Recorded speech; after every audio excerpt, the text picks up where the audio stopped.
रात का समय था। रंजीत अपनी झोपड़ी में सोने की कोशिश कर रहा था, लेकिन पानी की टपकती बूंदें उसे सोने नहीं दे रही थी कि तभी उसकी माँ कमला अपने हाथों में बाल्टी लेकर वहां आती है। बेटा तू बेफिक्र होके सो, तेरी माँ अभी जिंदा है और मेरे जीते जी मैं तुझ पर किसी प्रकार की कोई आँच भी नहीं आने दूंगी।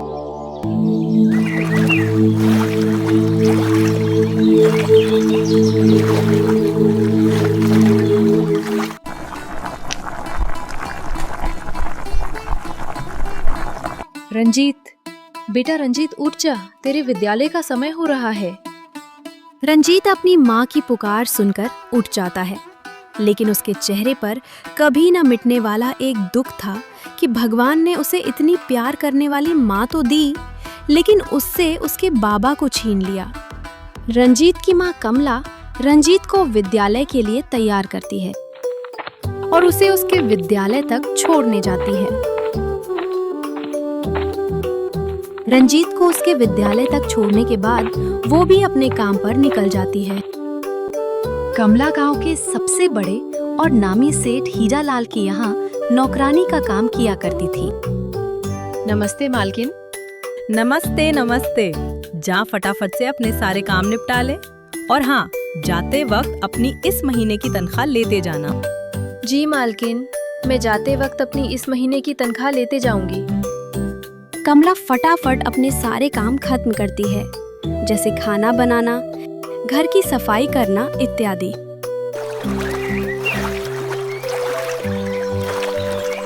मालकिन, मैंने अपना सारा काम खत्म कर लिया। अब मुझे मेरी पगार दे दीजिए, जिससे मैं अपने घर लौट सकूं। ये लो अपनी पगार। धन्यवाद मालकिन। अब मैं चलती हूँ। मेरा बेटा रंजीत घर पर मेरा इंतजार कर रहा होगा।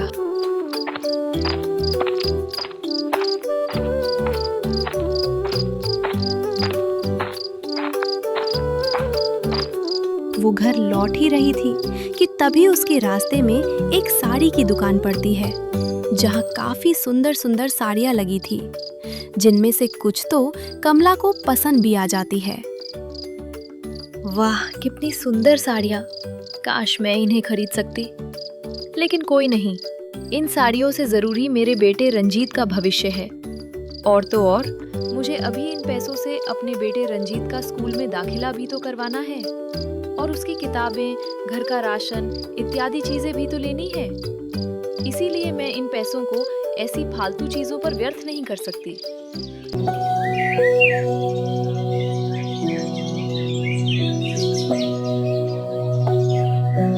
नमस्कार मास्टर साहब, मैं कमला। मुझे अपने बेटे रंजीत का दाखिला अगली कक्षा में करवाना है। गर्मी की छुट्टियां शुरू होने वाली है और आप अभी अपने बेटे का एडमिशन करवाने आई हैं। अरे, आपको अपने बेटे को पढ़ाना है या नहीं? अगली बार से ऐसी देरी हम बर्दाश्त नहीं करेंगे। माफ करिए, लेकिन मुझे जैसे ही मेरी तनख्वाह मिली, मैं तुरंत यहाँ अपने बेटे का एडमिशन करवाने आई। मुझे वो सब नहीं पता, मुझे मेरी फीस टाइम पर चाहिए। जी मास्टर साहब।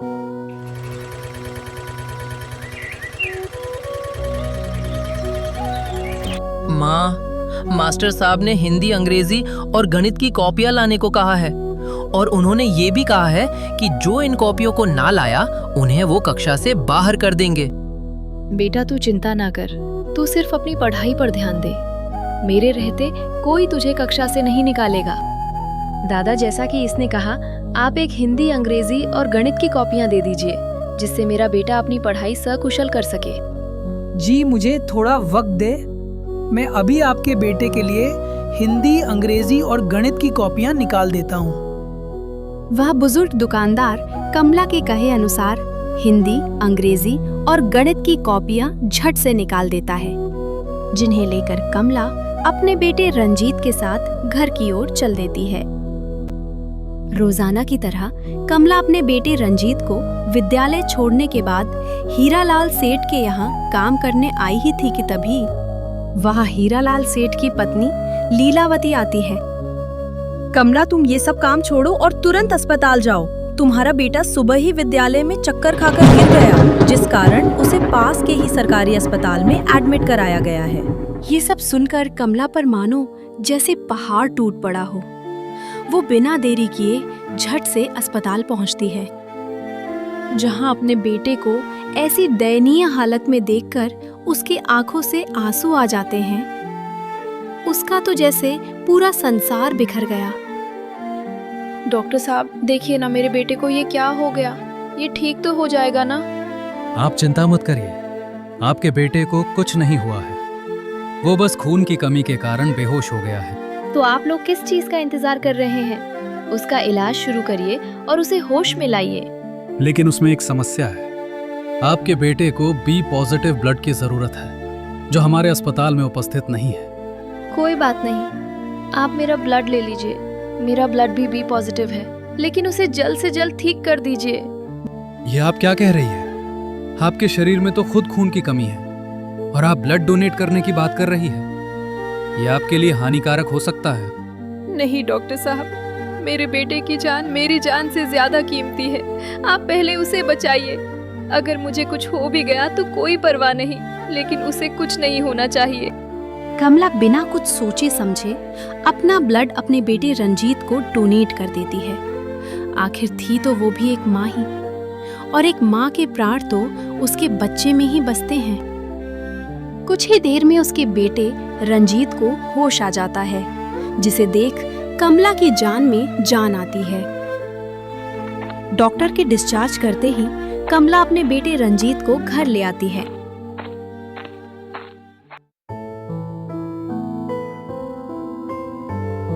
माँ, मेरी स्कूली पढ़ाई पूरी हो गई है और अब मुझे आगे की पढ़ाई के लिए शहर जाना होगा, जिसके लिए मुझे थोड़े पैसों की ज़रूरत है। तुझे अपनी आगे की पढ़ाई पूरी करने के लिए कितने पैसों की जरूरत है? माँ, मुझे कम से कम 10,000 रुपए चाहिए होंगे, जिससे मैं अपनी आगे की पढ़ाई पूरी कर सकूं। 10,000 रुपए? इतने सारे पैसे?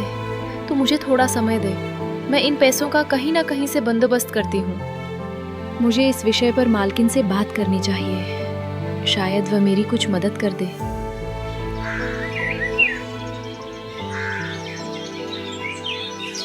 ₹10,000? इतने सारे पैसे मैं तुझे किस आधार पर दूं? पता नहीं तू मुझे बाद में ये पैसे चुका पाएगी भी या नहीं। इतनी तो तेरी तनख्वाह भी नहीं है। मालकिन, मुझे इन पैसों की सख्त जरूरत है, कृपया मुझे ये पैसे दे दे। अगर आप चाहें तो मैं आपके यहाँ 6 महीनों तक मुफ्त में काम करने को भी तैयार हूँ, लेकिन कृपा करके मुझे ये पैसे दे दे। मेरे बेटे के भविष्य का सवाल है। ठीक है, तू शांत हो जा, मैं अभी पैसे लाती हूँ। इतना कहकर लीलावती पैसे लेने चली जाती है। ये लो तुम्हारे पैसे, पूरे 10,000 है। धन्यवाद मालकिन, मैं इसके लिए आपका किस तरह धन्यवाद करूं मुझे समझ नहीं आ रहा। आपका बहुत बहुत धन्यवाद। आपके कारण मेरा बेटा अब आगे की पढ़ाई कर पाएगा। ये लो बेटा, तुम्हारे पैसे। जाओ अपने आगे की पढ़ाई पूरी करो, और किसी चीज़ की भी ज़रूरत हो तो बता देना। तुम बस अपनी पढ़ाई पर ध्यान दो और एक बड़ा इंजीनियर बनकर दिखाना।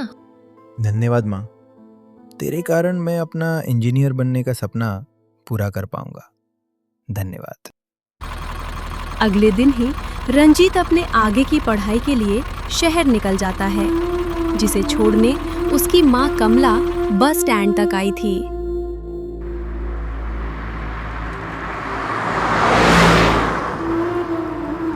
वो वहां के सबसे बड़े इंजीनियरिंग कॉलेज में दाखिला लेता है और खूब पढ़ाई करता। उसने दिन रात एक कर दिया अपने इंजीनियर बनने के सपने को पूरा करने के लिए, जिसके परिणाम स्वरूप वह पूरे कॉलेज में प्रथम श्रेणी प्राप्त करता है। जिसके बाद उसकी जॉब वहां की सबसे बड़ी कंपनी में लग जाती है, और वो कंपनी उसके रहने के लिए एक घर अलॉट करती है। रंजीत इस खुशखबरी को खत के माध्यम से अपनी माँ तक पहुंचाता है। ये लो माई, तुम्हारे बेटे ने शहर से तुम्हारे लिए ये खत भेजा है। तो बताना तो जरा, क्या लिखा है मेरे बेटे ने इस खत में? माई, तुम्हारे बेटे ने इस खत में लिखा है कि तुम्हारे और भगवान के आशीर्वाद से वो अपने कॉलेज में प्रथम श्रेणी प्राप्त करता है, जिसके बाद उसे वहाँ की सबसे बड़ी कंपनी में जॉब मिल जाती है। और उसमें लिखा है कि माफ करना, इतना सब कुछ हो गया लेकिन मैं तुझसे मिलने ना आ पाया। मेरी इच्छा तो ये थी कि ये खुशखबरी मैं तुझे खुद दूं, लेकिन कंपनी में काम अधिक होने के कारण मुझे छुट्टी ना मिल पाई, जिस कारण मैं तुझसे मिलने ना पाया।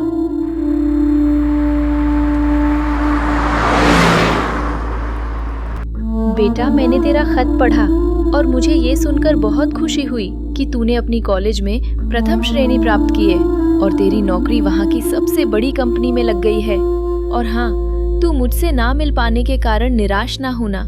मैं भगवान से यही प्रार्थना करूंगी कि तू जहाँ भी रहे खुश रहे और अपने जीवन में ऐसे ही आगे बढ़ता जाए। और हाँ, अधिक काम होने के कारण खाना खाना मत भूल जाना, समय से खा लिया करना और ऐसे ही खत या टेलीफोन की मदद से अपना हाल समाचार बताते रहना। अभी अभी रंजीत ने अपनी माँ का खत पढ़कर रखा ही था कि तभी कंपनी से उसके बॉस का फोन आता है, जिस कारण वो भागा भागा वो तुरंत कंपनी पहुंचता है।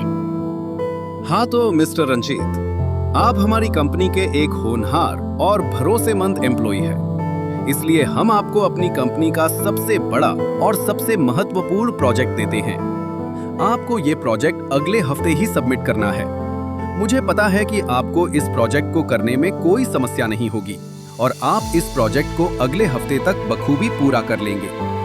माफ़ करिएगा, लेकिन मैं ये प्रोजेक्ट नहीं ले सकता क्योंकि मैं कुछ दिनों की छुट्टी पर घर जा रहा हूँ। आप ये प्रोजेक्ट किसी और एम्प्लॉय को दे दें। इस महीने में तो तुम्हें कोई छुट्टी नहीं मिल सकती और इस प्रोजेक्ट को तुम्हें अगले हफ्ते सबमिट करना है बस। और अब तुम यहाँ से जा सकते हो। और हाँ, इस प्रोजेक्ट को कंप्लीट करने के लिए तुम्हें शहर दर शहर जाना पड़ सकता है, इसलिए हम तुम्हें इस काम के लिए एक गाड़ी प्रोवाइड कर रहे हैं और ये प्रोजेक्ट मुझे अगले हफ्ते तक कंप्लीट चाहिए। इसके बाद रंजीत कुछ कह नहीं पाता और मजबूरन उसे वो प्रोजेक्ट लेना पड़ता है, जिसको पूरा करने के लिए वो देर रात तक ऑफिस में काम करता। उसी प्रोजेक्ट के सिलसिले में वो शहर दर शहर भटकता, यहाँ तक कि वो उस प्रोजेक्ट के कारण कई रातों से ठीक से नहीं सो पाया था। उफ, भगवान का शुक्र है कि ये प्रोजेक्ट कंप्लीट हुआ। अब आज मैं चैन से सो पाऊंगा। वो बहुत थका था, जिस कारण वो लेटते ही गहरी नींद में चला जाता है।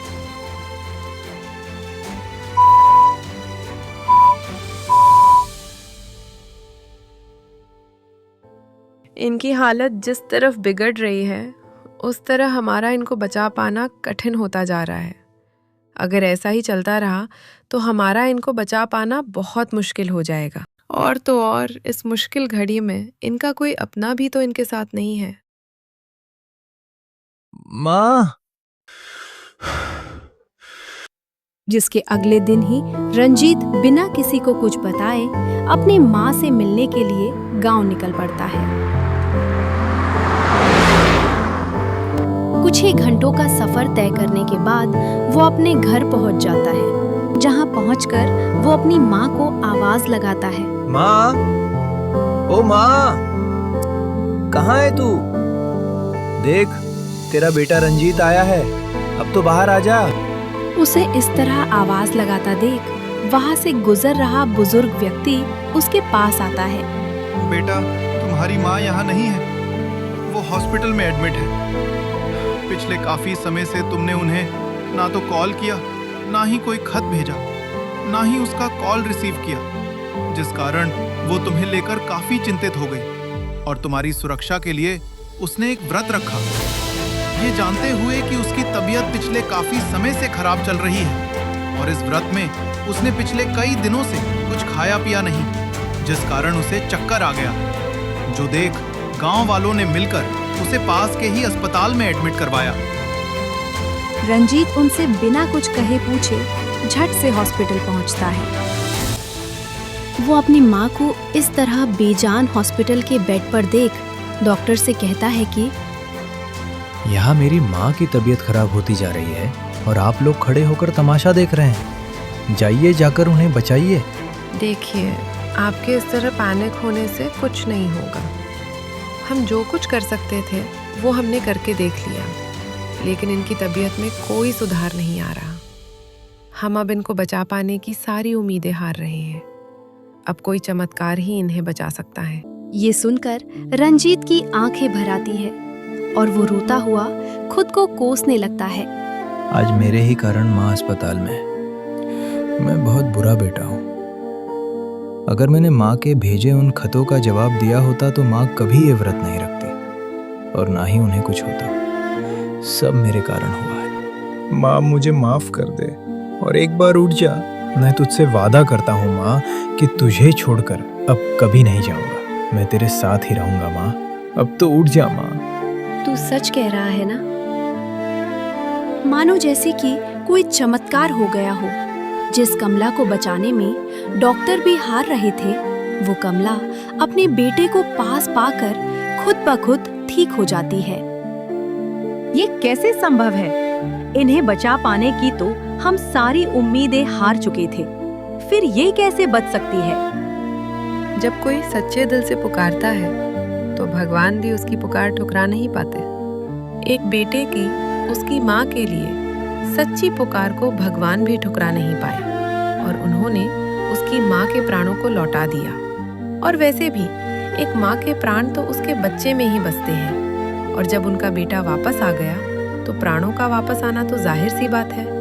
माँ मुझे माफ कर दे। आज मेरे ही कारण तू यहाँ इस अस्पताल में एडमिट है। मुझे माफ कर दे। अरे ये तू कैसी बातें कर रहा है? इसमें तेरी कोई गलती नहीं और तुझे मुझसे माफी मांगने की कोई जरूरत नहीं। माँ, पहले तू मुझसे वादा कर कि तू आज के बाद ऐसी हरकत दोबारा कभी नहीं करेगी। लेकिन उससे पहले तुझे मुझसे वादा करना पड़ेगा कि तू मेरे साथ ही रहेगा और मुझे छोड़कर कहीं नहीं जाएगा। मैं वादा करता हूँ कि आज के बाद तुझे छोड़कर नहीं जाऊंगा, तेरे साथ ही रहूंगा। तो ठीक है, मैं भी तुझे वादा करती हूँ कि आज के बाद ऐसी हरकत दोबारा नहीं करूंगी। जिसके बाद कमला अपने बेटे रंजीत से गले मिलती है और उसके आंसुओं को पोंछती है। एक माता पिता से अधिक एक बच्चे को कोई प्रेम नहीं कर सकता। एक माता पिता ही है जो खुद भूखा रह सकते हैं लेकिन अपनी संतान को भूखा नहीं देख सकते।